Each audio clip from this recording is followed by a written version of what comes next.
Computer শিক্ষক বুলি নহয়, তেওঁলোক আছিল এটা সময়ত নিযুক্তি দিয়া হৈছিলে পাৰ্ট টাইম ইনষ্ট্ৰাক্টৰ হিচাপে, কম্পিউটাৰ ইনষ্ট্ৰাক্টৰ হিচাপে, অৰ্থাৎ অংশকালীন কম্পিউটাৰ প্ৰশিক্ষক হিচাপে।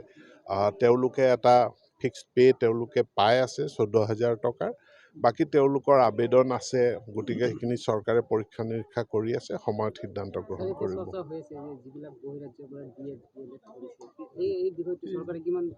এইবিলাকতো বেক ইন ভেৰিফিকেশ্যন হ'ব। আমি ক'ত আছিল এইবিলাক প্ৰতিষ্ঠান, NCTৰ গাইডলাইন তেওঁলোকে ফ'ল' কৰিছে নাই, NCTৰ ৰিকগনিশ্যন আছে নে নাই, এই গোটেইখিনি আমি পৰীক্ষা কৰি আছোঁ।